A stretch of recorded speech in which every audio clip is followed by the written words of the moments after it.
Before starting this video, I need to mention that the 1-for-all mutator is currently bugged and it negatively affects every escalation player out there. I have created a report on the official Division 2 bug reporter that describes the bug in greater detail, but I need the help of the viewers by giving a heads up to the devs and make them prioritize this bug ASAP. You can help me by clicking the link in the description of voting the issue after you read it, and if possible, writing a contribution comment on the contribution section where you confirm the bug that I'm describing. I also included video examples on the meta URL section that better show the bug. Thanks for the support, everyone. Hello everyone, so here I'm back again in another Escalation Tier 10 video. This time I'm going to be playing Jefferson Trade Center. Let me show you my view real quick. I'm using 4-piece striker, all pieces with echo, critical hit damage along with the backpack and the chest piece. I'm also using Exodus Glove because these things are great for solo play, and chest can knee pads with echo and almost god roll DPS stats.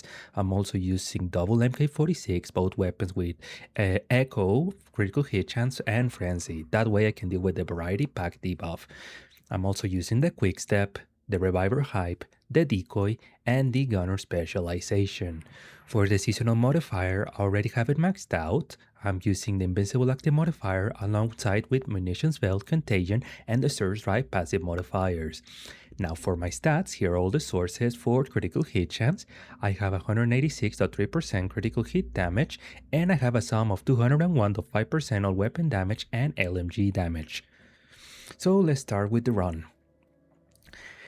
Now, before I start with this mission, I need to mention something real quick, and is that you can cheese the final boss encounter for this mission. So through this door right here, you are able to shoot the boss, and once you reach the final room, once you open the door, you should be able to fast travel to the safe house that I mark on the map. From there, you can just run towards that door and the boss will climb down and you should be able to shoot them down from there. But for this video, I'm gonna be playing the final boss room as normal. I want to get as many prototype drops as possible. So yeah, now for this beginning room, we're gonna be throwing a decoy right on the center, and that should be able to get the attention of all of the enemies. From there, the next enemy wave is going to spawn from both of the doors that are going to be opening. So we need to deal with those enemies, and we can use the columns to take cover. Now, also another thing that I want to mention is that, yes, the escalation mutators have changed with the most recent patch. This is now the first time after a bit of a hiatus where I was able to try out both of the mutators, and I gotta say that the mutators are, for the most part, pretty decent. Ice Access, for example, is for the most part a pretty easy mutator to deal with. Make sure to drop a decoy after you kill the first enemy wave, by the way. Ice Success is for the most part a pretty easy mutator to deal with. As long as you don't get the stupid sidearm kill, you should be fine. And the other mutator, Once for All, the one that I mentioned on the beginning, for the most part, I really like the damage spread, but I don't like the bug that's currently in place that I already mentioned. So yeah.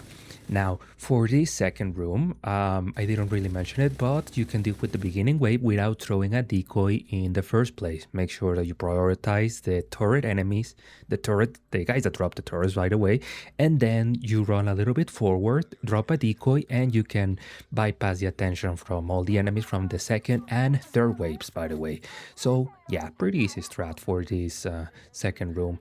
Now, for the third room, you can either drop a decoy on the center or you cannot drop it. It doesn't really matter. Like, this is a pretty decent position to fight the enemies, and most of the time you won't get prioritized by the enemies. Now, if you start to get surrounded by enemies, especially by a heavy guy, I do suggest you drop a decoy right on the center where you're able to divert his attention and shoot from one of the columns. That way, you should be able to damage the enemy without too much of an issue. And really, this room is pretty straightforward. Just stay behind one of the columns and you should be fine. If any enemy gets too close, we should be able to spread the coronavirus passive modifier that deals an extra 40% damage, like I did right there. And yeah, it shouldn't be that much of an issue. You're gonna get around 5 or 6 enemies on this room. And as I said, if you get the eye success on yellow, the one that you need to get the sidearm kill, you can either get the final kill. That's the first gear catch, by the way. You can either get the kill with the sidearm, or you can even destroy a weak point in case the damage animation is long enough, like destroying an explosive backpack from one of the guys that use explosive drones, and you can switch to your sidearm, and that would also count as a kill. That's a pretty decent way to do it. I didn't do that trick on this run, but yeah, that's one thing that you can use for other runs to keep in mind. And yeah, for that room, like in general, just push forward, kill the enemies, be careful with your cover, and try to stay behind cover every time you spawn one of the enemy waves. As I said, it's a pretty straightforward mission. It's also a pretty good mission to farm for escalation completion rewards, especially if you skip the final boss fight as I did in the beginning. And also, one thing to keep in mind with every encounter from now on is that you need to locate any enemy that has one for all. If an enemy has one for all, you should 100% prioritize that enemy so that you're able to spread all of the damage to the rest of the nearby enemies. Unlike something like Turmoil, you'll be doing 100% damage to all nearby enemies. As I said, it's a pretty good mutator, but I really hate that it's currently bugged, especially when you get more than one enemy with one for all, which is pretty common for escalation tier 10, I gotta add. So yeah, for that again, for that parking lot fights that I was doing back there, again, just stay on the vehicle that I was staying right there. Don't fight all the enemies from over there, and you can move on.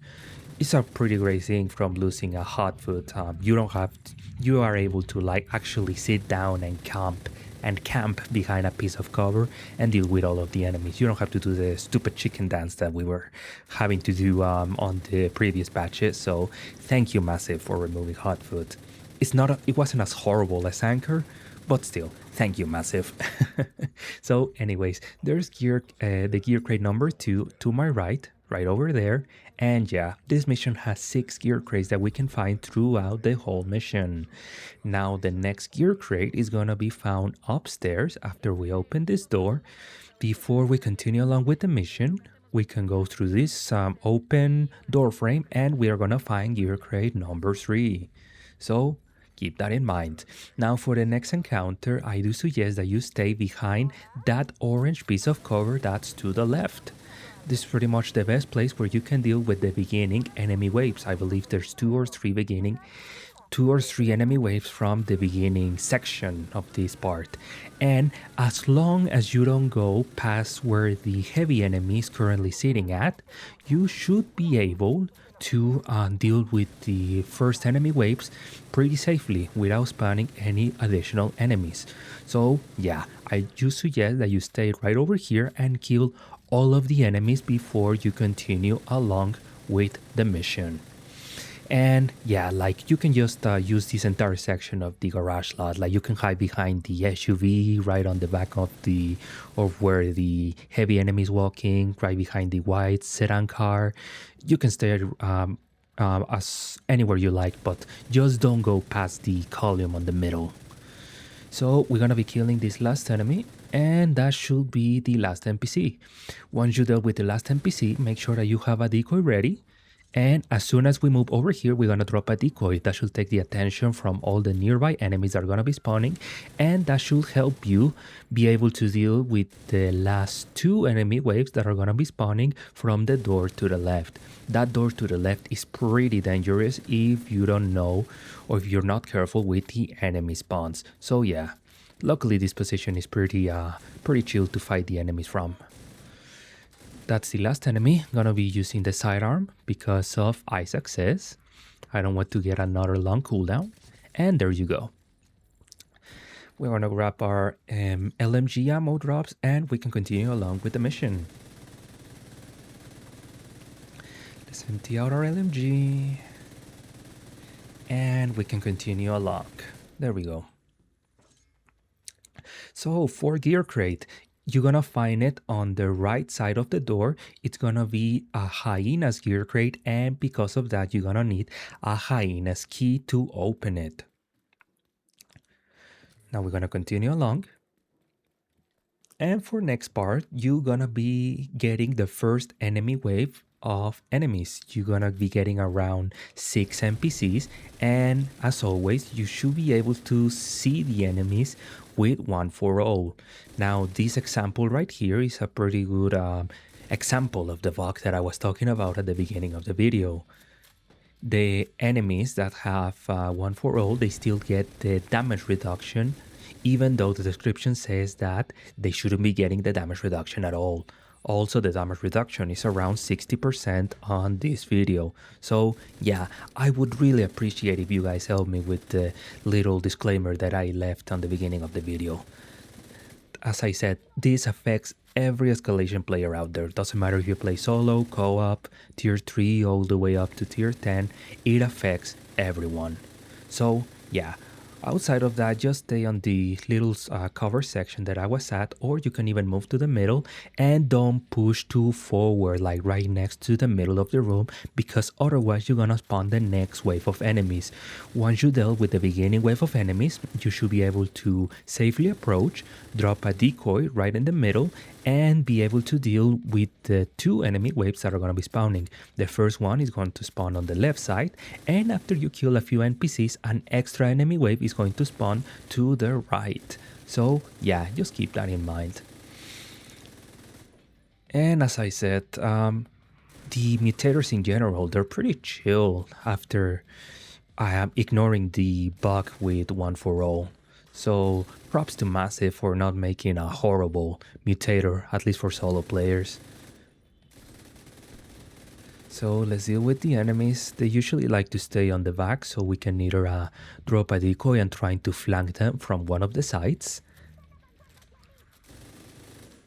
And we also have to be careful with the enemies like that are on the upper position, the upper floor. Especially if you get a healer like the one I got on this run. They can definitely revive a ton of enemies, and it's extremely annoying to get on an Escalation tier 10 run. Luckily there's just 2 NPCs left. I'm gonna push that guy, and even though they're gonna revive the other enemy, the healer is dead. So yeah. Let's kill the last enemy. Be careful on not getting too close to the enemies because they can leave you on Hellgate with their melee attacks. And before we start with the next room, we're gonna be running towards the back of this giant room.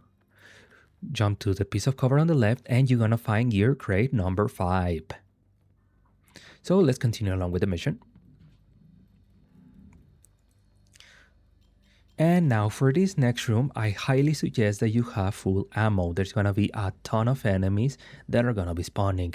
Now, as soon as we reach this point, we're gonna go downstairs and we're gonna drop a decoy behind this Sarah piece of cover. That way we should be able to get the attention from most of the enemies that are going to be spawning. The first wave of enemies is going to spawn from the door on the left. The second wave of enemies is going to spawn on the lower floor to the right. And the next 2 enemy waves are going to be spawning on the upper floor, almost always to the right as well. Now thanks because we don't have the hotfoot modifier, we should be able to stay in this piece of cover and don't get damaged by the enemies. Now if things get too tricky, we can also shoot through the metal fences, the metal fences that we have on our sides. They are, we should be able to shoot through those pieces of cover, but the enemies won't be able to shoot us through those walls. Kind of like the famous piece of cover on District Union Arena that people use for Legendary. So anyways, after you deal with all the NPCs, we can go downstairs and find gear crate number 6. And yeah, now if you were to skip the final boss fight, mainly because you want completion rewards or because you want to make this mission a lot easier, you should be able to go past these doors. And the moment you open the door that the game is marking right now, that should be the perfect time to open your minimap and fast travel to the nearby safe house. From there, you can run towards the entrance of the mission to the spot that I was mentioning at the beginning, and you should be able to shoot the boss from there pretty safely. But as I said, I wanted to do the normal route for this mission and see how hard it is, especially because most of the enemies that are going to be spawning are going to be purple and yellow. So yeah, for my strat, I like to drop a decoy behind the yellow container that covers the place where we're coming from, and I like to fight the enemies from behind this white crate. Now, as I said, if you get an enemy with one for all, I highly suggest that you target them so that you are able to spread as much enemies to the nearby enemies. And also, one for all, the damage that you spread will also apply even if you're shooting an armor plate like the shield from the shield guy that I was showing, or the armor plate from a heavy chunga enemy. That's a pretty great thing that from the mutator. And I would give a massive prop to Massive if it wasn't because the mutator is freaking bug. So yeah, now as you keep shooting the enemies along, you're gonna be getting more enemy waves that are usually gonna be spawning from the right side where I'm currently pushing at. And I believe you get either 3 or 4 enemy waves from this mission. So yeah, just be careful with the enemies, and if you get surrounded by the enemies or you run out of ammo, you can run back to the beginning room and be able to refill your ammo or even fight the enemies from there, either from there or from the blue crate that I was talking about in the beginning. But yeah, luckily I'm already on the last enemy, so after I kill this last enemy, the mission should be over. So yeah, that's Jefferson Trade Center, everyone. It's a pretty chill mission. It's also a great mission to farm Escalation Completion Rewards if you skip the final boss. And you also get a pretty decent amount of prototype drops if you decide to do the final boss the normal way. So yeah, that's pretty much it for this mission. If you liked the video, you can like, subscribe, and leave a comment down below. I watch all of your comments. And yeah, I'll be seeing you guys in the next escalation video, and apologies for not uploading a new video for like 12 days. So yeah, see you everyone.